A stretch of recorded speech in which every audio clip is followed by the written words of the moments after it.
His podcast. Yeah, podcast. We don't even know Man, I don't know what what a the fuck a podcast podcast is, man. is, man. Podcast. You think I know what a We don't fucking even know podcast what is? a podcast is. You think I know Podcast, about some fucking podcast. rhubarb, We don't even know blueberry, what a podcast pumpkin? is. Podcast. Lemon We don't meringue, even know what a podcast is. apple, Podcast. maybe a little bit of We don't cherry, even know what a podcast is. key lime, Podcast.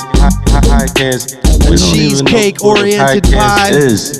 Podcast. Various We don't even know types. what a podcast is. There's various types of pies, various types of casts. But when you put them together, what does that spell? A pie cast. What's up, y'all? Welcome to Wax's Piecast. This is episode 112, and yes, as I often do, and as I've apologized for so many times in the past on the Piecast past, the past. What happened in the fucking past? I'll tell you what happened in the past. Many times I haven't put out the podcast, and inevitably I come back triumphantly as fuck. And before I get into whatever rambling I might be doing that week, I have to apologize. I don't know what happened the last couple weeks as far as me not getting the podcast done. It's not what you think. You probably think it's that I'm out there in the bars, in the seedy dive bars of Los Angeles, making my rounds with the night owls, out there with the bar flies, spending the rest of my money on music and liquor, loose women, cheap whiskey, and substandard cocaine. You think I'm out there living that life, don't you? You think I'm out there not getting anything done, not accomplishing jack shit. Or who used to say jack squat? That was like an old SNL character or something. No, that was fucking, I don't know, diddly squat is a good one. Not getting diddly squat done. Well, let me tell you something. Doubter out there. Haters in the midst. Traitors in the listening base. That's not the case. That is not the case at all. As a matter of fact, I would even, I'm not perfect, but I would still argue that that's relatively far away from the case. If the case was the tree, the proverbial tree that the apple falls not too far from, the apple is not even, the actual case is not even an apple. It's a whole different kind of fruit on a whole different continent. It's like a fallen pomegranate, nowhere near the vicinity of that apple tree. Because I've been getting shit done. Guess what, y'all? I'm almost finished, man. I'm almost finished my new project. And when I say new project, I don't mean my new garden I built in the backyard. I don't mean that I have some kind of little shop where I whittle a collection of figurines in my garage. I don't whittle anything. The only thing I whittle is a whittle bit. You gotta fail sometimes, But I don't even whittle. I do have a garage, but I don't do any projects out there. When I say project, I mean a music project. I mean a collection of songs. It's either an album or a mixtape. I want to call it something else. It's gonna be called the Cookout Chronicles, y'all. That's what it's going to be called, Volume 1. I'm making this shit a series. I've never done that before. I'm having so much fun making music right now that I can't make this the only one. This is the Cookout Chronicles, Volume 1, coming to you this summer. More features. Got more features than I normally have on my projects. And the whole thing is going to have a vibe. It's going to have a fun vibe, y'all. So all of you guys that like the old wax for that, I want to kill myself too. If you relate to wax songs in that way, I feel you. We all get a little down in the dumps at times. Everything's not always hunky-dory. I said hunky-dory and diddly squat in this episode. I think I'm officially getting pretty old. Just saying old people idioms. Idioms. Is that even an idiom? That's not really. Idiom is like, oh, that's not my cup of tea. That's an idiom. Going to hell in a handbasket. That's an idiom. Idiom. I don't even really know hunky dory. Is it hunky dory? Hunky dory? Anyway, I know life isn't always perfect. In the past, I've written songs about being depressed. Put them on my albums. But not this time. This whole thing is going to be fun. This whole thing is going to be something that you can play at your local family and friend cookout. The Cookout Chronicles. Summer music. And that's why the fuck it's going to come out in the summer. I got some rap friends on there. I got various producers on there. Got my man EOM on there. Got my man Herbal T on there. Got my man Dumb on there. I got various people on there. I don't want to give it all away on this podcast. I'm very excited about this project, and I think that you guys are going to like it. It's fun. It's going to have like a theme to it. It's going to be some skits. And I don't know. I'm just happy about it, man. And if I'm being honest, that's kind of the main reason I haven't got the podcast done is because I've been actually working. Doing what I'm supposed to do. Doing what I do for a living, which is create music, which is create the creation of sounds that somehow sync together rhythmically and melodically. Usually these collections of sounds are divided up into 3 to 4 minute segments known as songs. And these 3 to 4 minute segments, there's usually approximately somewhere between, I don't know, anywhere from like 8 to 20 of them that puts together for a package, which is generally referred to as an album. I might call this one a mixtape because it's volume 1. I don't give a shit anymore about what it's called. It doesn't really matter, does it? I'm still going to put the shit on iTunes. If you complain that it's not for free, if that's just, I don't know, man. Like 5 years ago, you did a mixtape and it was free and you hosted it on a website and then people could download it like it's a fucking folder. And you'll still be able to find that. Somebody will pirate the shit. You'll still be able to find that as you can with anything. I don't have a team over here like Prince had, scouring the internet every day and getting rid of all the free shit. You can get any of my albums for free in various places. Point being that back like 5 years ago when I was putting out a couple mixtapes, a site would host your mixtape and you'd download it from there for free. Problem is, nowadays, most people, myself included, they don't consume music in that way. We have an app, whether it's Spotify or Tidal or Apple Music, whatever the fuck you use. I use Spotify. That shit's free. You can get my album for free. You can stream it for free.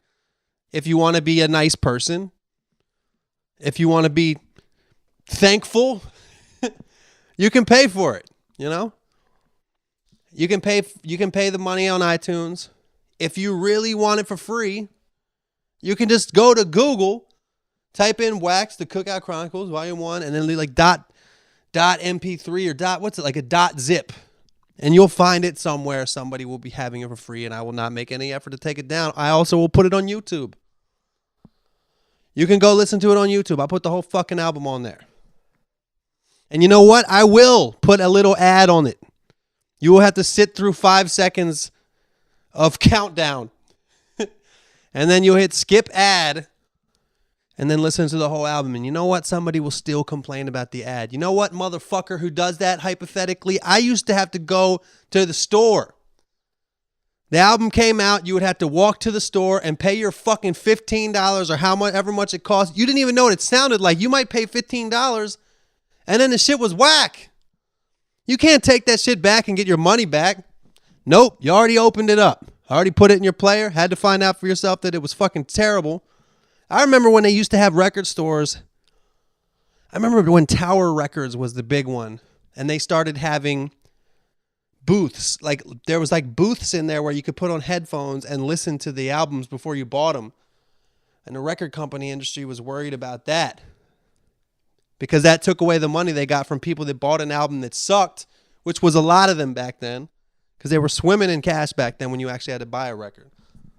Watch the CNN is doing all these series right now. They got one called the 60s, one called the 70s, one called the 80s, the 90s. Just like our presentations about a certain aspect of a decade. And in the 70s, there's one about the music industry, and it talks about how much fucking money the music industry was making back then. And this is because, it's called the record business because the way they made money was to sell records. You couldn't listen to them without buying them. And this was no different when I was a kid. The music industry was up in arms when cassette tapes were hot and people would have double cassette players. So like you could put your tape in there, then put a blank tape in there and then hit record. Same thing with CD burners. They thought that was going to kill the shit. And CD burners did kill a lot of sales, I'm sure. If you're as old as me, you remember when people used to have the big ass cases of CDs. And as time went on, there were less and less of those people that had actual CDs, and they were all burnt blank CDs. There's always stuff like this that happens. Anyway, when I was a kid, if you wanted to hear the fucking music, you had to put some goddamn effort into it, and most likely you had to go to the store and pay for it. Or maybe your friend had the album. You had to go to his house with your blank tape and record it, and it sounded like dog shit because it doesn't sound as good when you're the second generation of tape. So if you're going to fucking complain to me that you're sitting in a chair and you have to wait for the 5-second countdown to go away so you can hit skip ad, I think there should be a fucking app where a virtual hand comes out and slaps you in the fucking face. I think the Facebook hand with the thumbs up should somehow come out of the screen and use that thumb to poke you in the eye. I know that that's impossible. That's something that would only happen in movies, but my point is this. People who complain, even if you complain that you have to pay $10 a month for Spotify, if that's too much for you, I have fucking zero sympathy whatsoever. If you had told a 10-year-old me, or, 10 is, if you had told at 16 I was worked at McDonald's, I worked washing dishes. I put in my fucking goddamn time. A lot of my money went to buying music. If you had told my 16-year-old self that I could pay $10 a month and have all the music ever of all time at my fingertips whenever I wanted it ever, I would have said, damn, that's really fucking cheap. You're telling me less than what it costs to buy one album? I can have all the music ever of all time? I know I'm sounding old right now. I am old. So I just doesn't, whatever. Just don't complain about that shit, man. You don't know how good you have it. I complain about stupid bullshit too. I'm not trying to get personal. I'm not trying to make you feel bad about yourself or the decisions you make before you speak and complain. I mean, I'm complaining about your complaining right now. That's even worse to a certain degree. But anyway, I do have a project coming out soon, y'all. Some good joints on there. Some feel good, nice joints. Rap music. It's mostly rap music. People rhyming words together over beats. It's going to be fun to listen to. Got some features on there. More so than I usually do. Maybe that's why I think it's a mixtape. Because there's features on there. Good ones, too. There ain't no bullshit on my shit. What else is going on? I've been doing a lot of that. What else have I been doing? I've been taking some trips to San Diego this past weekend. Today's like Tuesday or something. This past weekend, like whatever, April 30th and May 1st, I believe it was. April 29th, I think, was my brother and his wife's anniversary. Now, they, for their anniversary, wanted to go have a night out on the town where they got a fancy hotel room. Went to a fancy restaurant, had some fancy drinks afterwards, and stayed at a hotel. And old Uncle Mike went down there and babysat.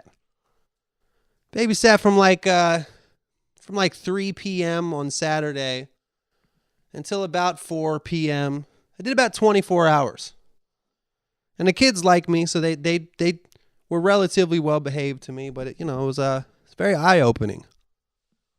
Very eye-opening about how fucking difficult it is to be a parent. I mean, there's different levels of responsibility that parents accept for themselves, especially for men. It's not that difficult to be a parent if you kind of just intentionally suck at it. If you don't put in the effort required. That said, my brother does put in the effort required. He's there every day doing shit. And the thing about kids, man, is it's every day. They never are not there.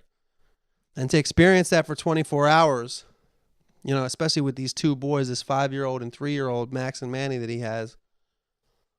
As I tweeted the other day, like they're real creative, and they're real into just being fun and goofy little kids. So they're always making up games with each other. But the thing is, every single game that they make up is essentially like just a different way of fucking punching and kicking each other and being violent towards one another. They're so ridiculously violent, man.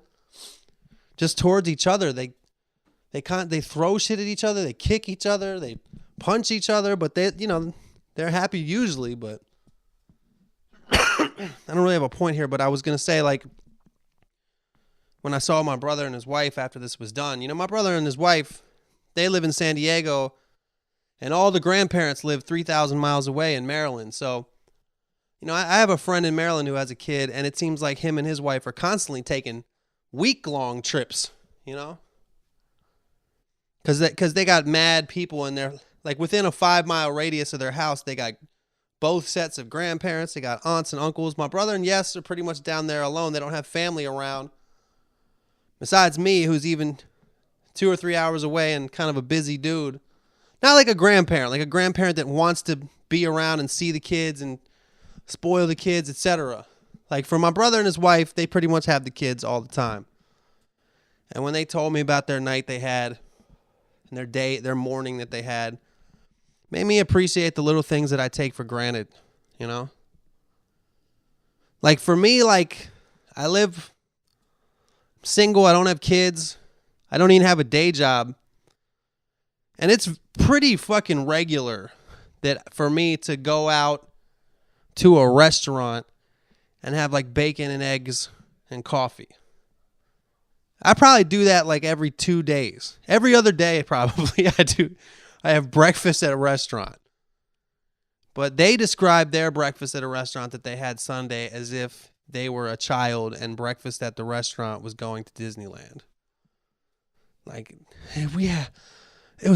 these pancakes were they were fluffy, man. I mean, they were big and they were fluffy. Like, it's just they didn't say those exact words, but it just made me think that, I mean, shit, it wasn't my choice. It was, their choice to have the kids, But, made me appreciate the little things that I take for granted, the little freedoms that I just have that they don't.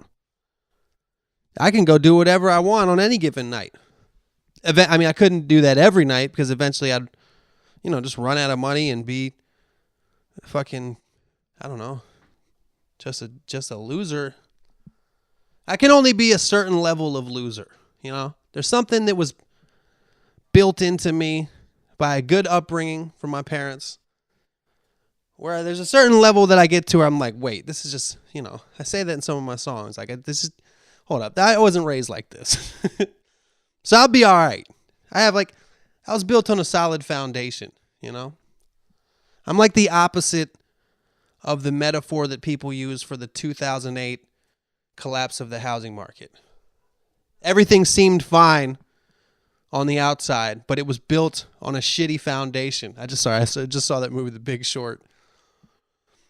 The housing market was built on the shitty foundation, and even though it looked all fine from the outside, prices going up, everybody prospering in the banking biz. It's built on a shitty foundation and it all fell apart. I'm kind of the opposite of that. You might see me fucking up. You might see me binge drinking, going on little benders, sometimes big ones. Sometimes I push things to the limit when it comes to the whole partying stuff. But deep down inside, there's only a certain level of loser that I can get to. You know what I mean? The foundation is strong. I won't totally, completely fall apart. Like I don't, like I won't be homeless. And I'm not, and not only for, first of all, I have people that love me that wouldn't let that happen. But second of all, even if I didn't, even if everybody that loved me died right now, it's really morbid, but even if that happened, I would never be homeless. Cause I'll do something that makes me so I live in a residence. But you know, not everybody has that, man. Not everybody has that. Some people don't give a fuck. Some people allow it. Some people allow themselves to be nothing. I mean, and that has varying degrees. Some people just don't have any ambition, but they'll keep food on their plate and a roof over their head. Some people, I know a lot of people like that. The bare minimum is fine. And then they, you know, just go to the movies, watch television, and seek low pleasure in life through shit like that. And then there's other people that their bare minimum that they require is even smaller. They don't need anything. There's people out there that are just fine with being homeless. Most homeless people are not. Most homeless people would rather have a home. But, you know, drug addiction and mental illness are hard things to fight. Where am I going? What am I even talking about right now? I'm not reading off a piece of paper today, y'all. I haven't written anything down. I just got on here to talk about how I'm putting out new music and how I haven't done a podcast in a while. But man, it feels good, man. It feels good to get back in the podcasting game. It just feels really good, you know? Just really trying to get back on top of my podcasting. You know what I mean? Anyway, let's go. Let's do some questions and shout outs. All right. I know I'm not exactly sure where I'm at, but I answered. These are from Jesus Christ. It says April 8th is when I did this. Oh my God, I haven't done a podcast in a month. So yeah, these questions are actually questions I responded to via email on April 8th. So I'm way behind on the emails, y'all. My email is beatsforwax@gmail.com. Obviously, as I say every time, I'm going to try to just get better with doing the podcast. But I think a lot of you are probably okay with me missing a couple if I'm doing music. If I'm just fucking up, if I'm just letting the devil that lives down in my liver control me and just making me lazy and shit, you know, that's one thing. But if I'm making an awesome mixtape, maybe you can find it in your heart to give me even just a little bit of forgiveness. You know what I'm saying? Anywho, shout outs. We got Paul Y. We got Big D. Zechariah M. Aaron the Violinist. Shout out to Aaron the Violinist, longtime supporter of Wax's podcast. Mike N. We got Brian the Lion. Chuck, a.k.a. Halftime Show. We got Lee the Bee from Dublin. Shout out to you, Dublin. I can't do a fucking Irish accent. I want to fucking go back to Europe. I got to get on tour, man. I got to do a tour for this next project. I need to get back to Dublin. That was such a fun city. Craziest one I went to was Northern Ireland. Belfast, man. People in Belfast are fucking nuts, dude. I don't mean that in a bad way. I mean in a good way, but people really don't be giving a fuck. World's craziest white people. Belfast, Ireland, Northern Ireland. Ryan T. We got Ben K. By the way, Ben K, congrats on your new job. Ben has been a podcast fan and emailer since the inception. And he just got a job at a bank that requires him to move to London. London. I can't fucking do it. Hello. Congratulations, Ben. I can't fucking do accents, man. But it's funny because the more that you're traveling, the better you are at accents. Like if you spend a week in France or a week in Germany, you pretty much can get the accent down.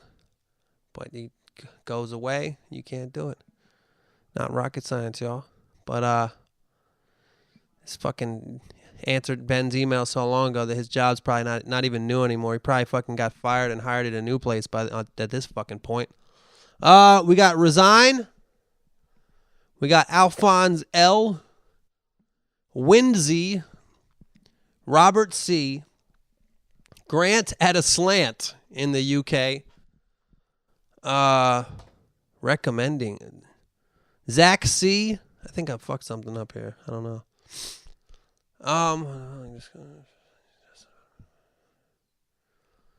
Okay. This is from Will from London. Pronounce in Landan. I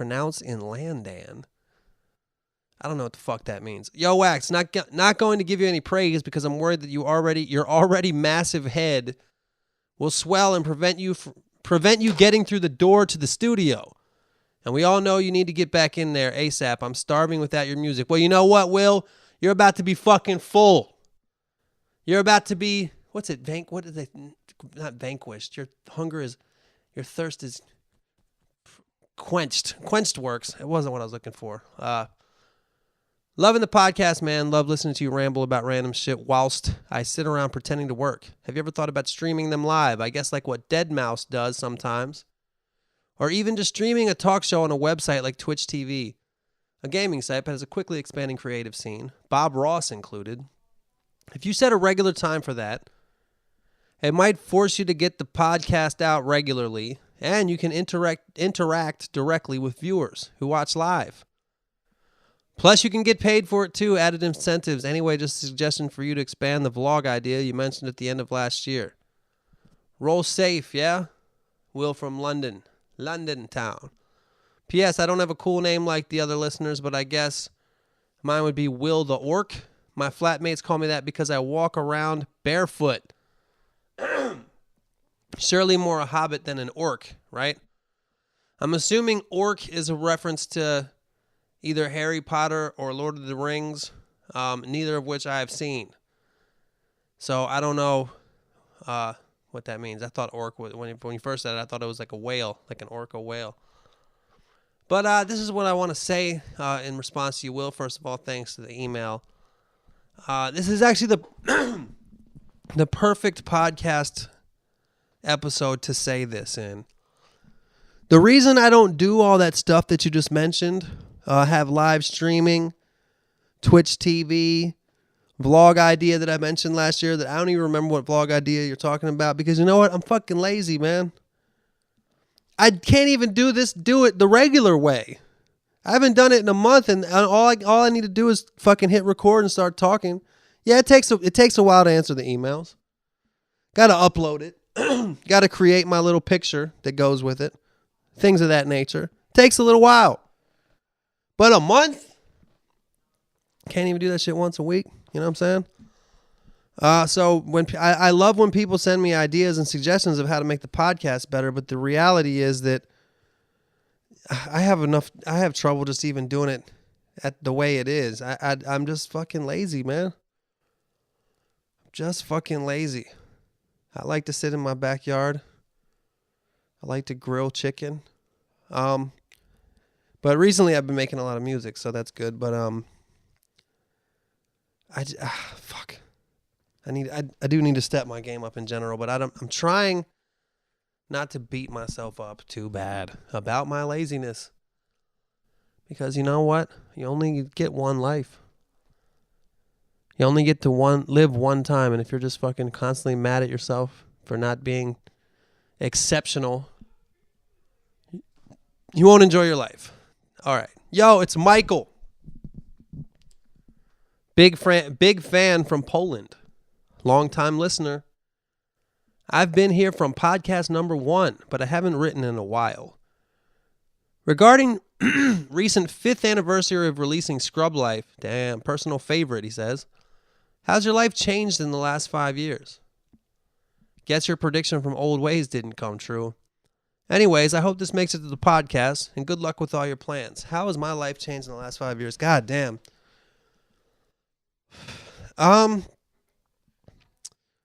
Well, the beauty is that the beauty of the whole thing is that I'm still not having to work a regular job. I will say at that time when Scrub Life was released, shit, that was right when I got a record deal, and I had some money, and I had, I had a lot of people around me and myself included thinking that I was going to be real big and popular, and it didn't end up working out like that. But I will say that in the last 5 years, my life has come to a place now where I've just learned a lot of shit, and I would say that in the last 5 years I kind of learned what I want out of life, and what I want is not necessarily to be some huge famous person. I would like to be more known than I am now for several reasons. Just A, to be more comfortably financially, and B, just to kind of get my point across more. I love entertaining people, so I wish my show Chain Reaction was bigger. I think that has a wide audience to it, but people just don't know about it. I've done zero promotion of it. It's not just me posting it on my Facebook page, so that probably doesn't help. But I've kind of found out what I want. I just like entertaining people, and I want the stuff that I do to be kind of like representative of who I am. And now I'm living in this house where I have a studio and I have a backyard with a grill, which, strangely enough, that was always the dream.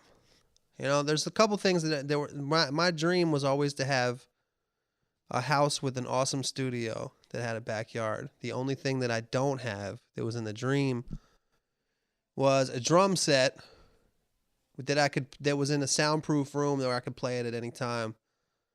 That's the only thing I don't have. It's interesting because in the dream I didn't really think that I had roommates, but also in the dream I would always think of the backyard, and I was always thinking there'd be other people there. And when I've lived by myself, it gets lonely at times. It's real interesting, man. Like, you do comedy and shit. Like, recently I did a comedy show, and there was a comedian. He was saying he was 32, and he was talking about how pathetic he was because he was 32 and had roommates. And I think that's a pretty common theme in our culture, the way men look at themselves as they get older. Like, they think they ain't shit because they ain't got their own place. But, you get your own place for a while, and it's cool. There's a lot I love living by myself, too. There's a lot of things I love about it. If you're going to live by yourself, you got to get the right place, man. Don't get an apartment like my last apartment. Jesus Christ, I felt like I lived in a fucking windowless lunchbox jail. Whereas when I lived in Venice, I had this awesome balcony, and I never felt the sense of crippling loneliness. I digress. After 5 years living by yourself, like, living with roommates is actually sick. Most people that live by themselves, not everybody, but a good amount of people that live by themselves really are just trying to make it eventually so they live with them and their significant other. But, I'm in my 30s and I got roommates, and I think it's awesome. So when that guy said that, I was just like, man, stop beating yourself up. But I guess it's kind of fucking unfair because I could live by myself. Like, I have enough money. Well, I mean, I don't have a lot right now, but I digress again. What the fuck was I talking about? So in the last 5 years, I've put out a lot of music. Should have put out more. But, doing a lot of things, growing artistically. Come to find out a lot about myself, and the main thing, I'm just a writer, dude. I observe life, and I write about it. That's all the fuck I do. And then one day I'm going to fucking die. All right, we got Mike T, the day off enjoyer. That's what he labels himself in this. All right. How did it come to be that you got on the show, ERB, Epic Rap Battles? Me and the homie just thought it was so random you being on. Awesome, though. Sorry to sound like an interview, just interested in the inner workings of the industry. All is well, currently kicking back because it's Easter Monday and I actually get a day off with this job. Hope all is good with you, man. Oh, one last thing, the clip you played from your new album was dope and seriously can't wait to hear it. It was pretty cool that you did that for the podcast, and I agree with the other guy, even though love hearing you chat shit for an hour, a couple of bars or something for the podcast would be awesome anyway, man. Sorry for the long-ass email. I didn't mean to make that sigh right as you said sorry for the long-ass email. It's really not that long. Oh, that's right, because this is just a piece of your long-ass email. Looking forward to the next podcast and the next episode of Chain Reaction. Big out. Peace out, Big Wax, and stay safe out there. Now, as far as how I got on that show, Epic Rap Battles, if y'all are unfamiliar, there's a really popular YouTube series called Epic Rap Battles of History where they pin old school historic figures. Like, I know one of them is like, you know, like they have George Washington rap battle against fucking Abraham Lincoln or something. You know what I mean? They dress cats up like them and they write the verses and they do it over beats and then they make a video, a very like green screen heavy type of video animation kind of deal. And they're really popular and I was on there like a year ago or something. I played Quentin Tarantino. It's like a director battle between Quentin Tarantino and Alfred Hitchcock, Steven Spielberg and Michael Bay, a few other people I think, but I think Stanley Kubrick was in it. But as far as how I got in there, man, like that's you know, the dudes that do that show, Lloyd and Peter, they're actually fans of my music, especially Lloyd, man. Like Lloyd like knows my songs, like he knows my lyrics and listens to my music. So just kind of random like that, he found out about me because as he did, he was one of the early people on YouTube, and so was I. And you know, he reached out. I also know some people that work on that show. There's a lot of ways that I could have got on Epic Rap Battles. My boy AK works at Maker, whereas the studio where they do Epic Rap Battles. My boy Yev works for Epic Rap Battles a lot of time doing like PA, production assistant stuff. And they already knew about me and shit, so it was pretty easy actually. Could probably get on there again. Probably need, you know, that's another reason why I would like to be a little bit more quote unquote famous, just a little bit more popular. The reason I want to be more popular than I am now is so if I have an idea for something, I can make a call and people will give a shit that it's me calling. Like with Chain Reaction.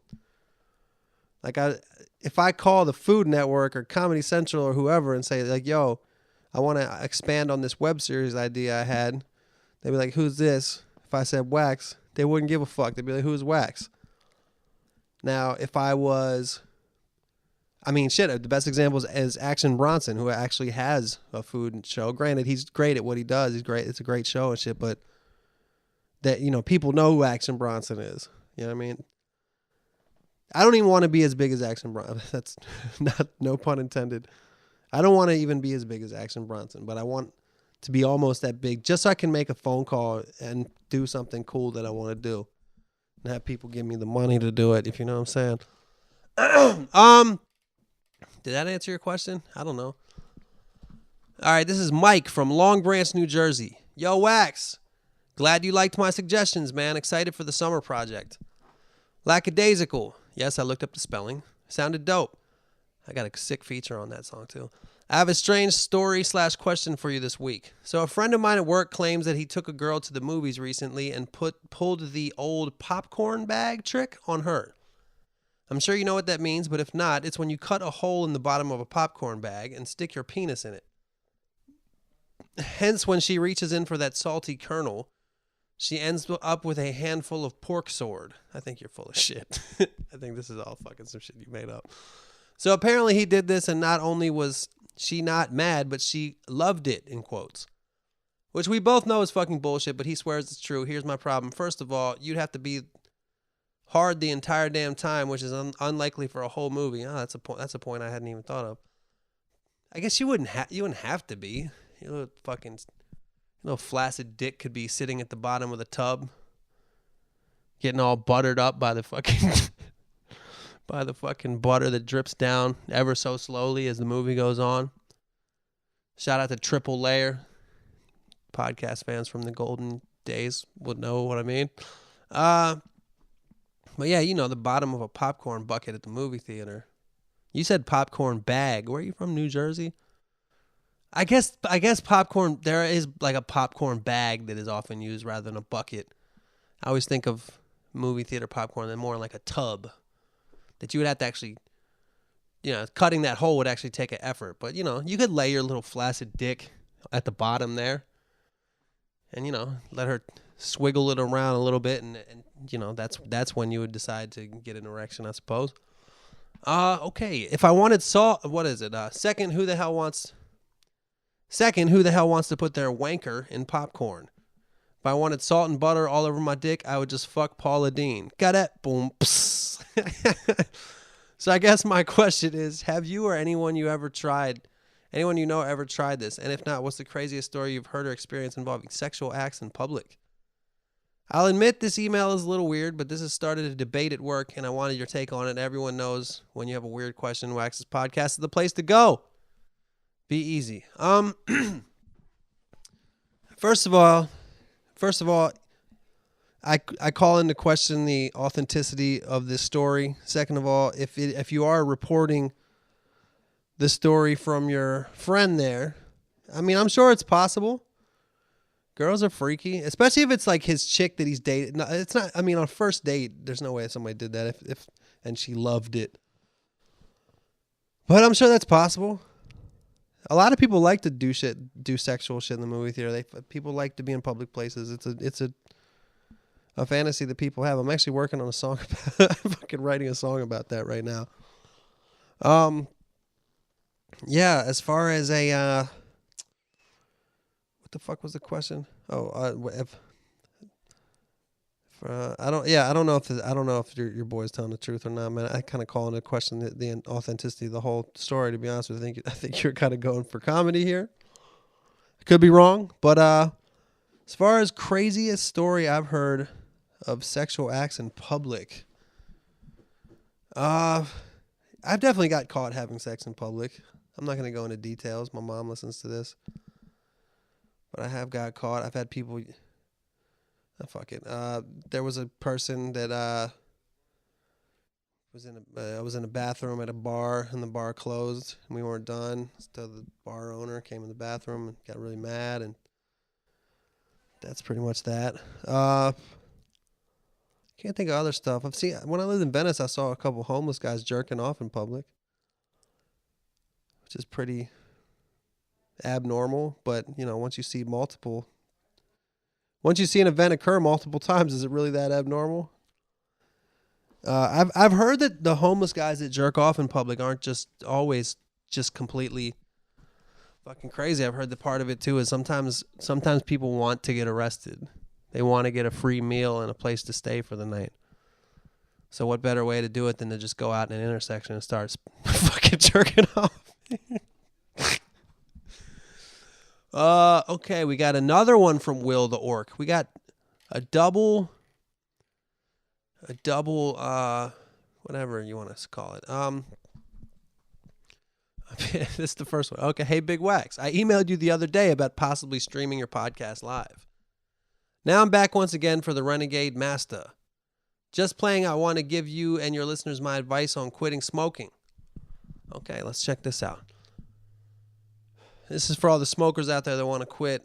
So I used to be super fit back in what you would call high school. Captain of the rugby team. Think American football captain, but less of a wanker than the stereotypes. And even playing for my county. Same as SATE level, I guess. SATE level. Dog, I know what rugby is, dog. Captain of the rugby team. Think American football captain. Dog, I know what rugby is. People in America know what rugby is. Anyway, after I graduated, I decided to move to China for a bit, have some fun, earn some money, and get some life experience before I started university. The culture there is very different to here in the West, obviously. And living and working with people you want to become involved in, eventually I started and continued smoking for a little over 3 years. Carried the habit into my first year of university, and whilst I learnt a lot about people. I became a worse one myself. Lazy and going out all the time, etc., he says in parentheses. Realized I had to change. So what I did was just start exercising a lot, like 5 days a week in the gym, cycling to school every day, and playing football, soccer, with my mates on the park. In the park, not on the park. If we're playing all these correction games, like I don't know what fucking football is in England, or that it even matters if I was picturing you playing soccer or American football. It's with my mates in the park, not on the park. I found that not taking cigarettes with me in my bag meant that I had to physically go and buy them and a lighter, and in the time it took me to do that, I could stop myself. Also, keeping busy during the day helped me massively. After I finished the day, going to the gym or whatever made me not want to smoke when I got home, so I rapidly cut back the amount I smoked, and I lost a lot of the weight I had built up over the 3-year period. So, listening to all the advice and chipping in my own, I guess boils down to one thing. Keep yourself busy so you don't have time to think about smoking. If you sit there doing nothing, then you often just boredom smoke. So by keeping busy, you can get shit done and cut back. Obviously, this is a slow progression over time, but it works. On another note, everyone saying how hard it is to quit is just a shit mindset, in my opinion. If you go into quitting thinking that it's easy, then the urge to smoke is one of failing at an easy task. If you think it's hard to quit, then you can virtually pat yourself on the back and say that it's okay because it was an impossible task to begin with. Maybe that's just my mindset to be unwilling to fail at small tasks, and I'm sure what has worked for me isn't the same across the board. But yeah, if it helps someone out there, then why not spread the advice? Remember what John Maynard Keynes said, though. In the long run, we're all dead. One more thing. My flatmates call me crazy for this. What's a flatmate? What does that mean? I'm American. Why didn't you provide me with parentheses with your translation? I'm so confused. Flatmate? We don't call it flats here. We call it apartments. Can't you say the person that lived with you in your apartment in parentheses so I could understand it? My flatmates call me crazy for this, but I swear if you kind of need a shit, but really, and you smoke, it makes you want to shit. Or just smoking in general makes you want to shit, right? Yeah, that's absolutely true. Smoking a cigarette is definitely a laxative, a very mild laxative, as is coffee. And when you combine the two, coffee and cigarettes, you're going to have to shit. Anyway, I've got to take care of a public lice problem. But hope to get a shout out on the podcast, even if you ignore my dumb ass. Will the Orc. Well, hey, Will, talking shit aside about you thinking that I don't understand what British things are. I don't know what rugby is. Think American football, but less of a wanker than the stereotypes. You should have had a parentheses within that parentheses for the word wanker, by the way, because nobody over here says that shit either. I think that a lot of what you said here is good. I think that physical exercise, just physical activity in general, whether it's yoga or jogging or lifting weights, whatever it is, I think is very valuable in quitting smoking and really just valuable in general happiness. But yeah, I will say that, you know, addiction and quitting and shit like that, just some of that stuff you're like kind of born with. Like some people are kind of born with addictive personalities. I think I'm not a scientist or doctor, but you know, when I was a kid, I would always bite I still do. I haven't cut my nails with a nail clipper since my mom did it. I bite my nails when I have scars and scrapes. I always pick at the scabs and just always have to have some like some shit going on with my hands. And I think that's an early sign of your having an addictive personality, man. For quitting smoking, I don't know. You're absolutely right that if you go into it with the attitude that it's hard, it's going to be much harder than it is. But the flip side of that is when you quit for a month and you're like, and you have that mindset about how easy it is, and you're like, oh, well, if this is easy, I can just smoke one. You know, addiction's some fucked up shit. I don't know. None of us have mastered that yet, I suppose. Am I right? But yeah, that's about all I got for you today. I just really wanted to read that one just so you guys could take in what Will had to say there. And yeah, I think I'm going to end this podcast right here. Be safe out there.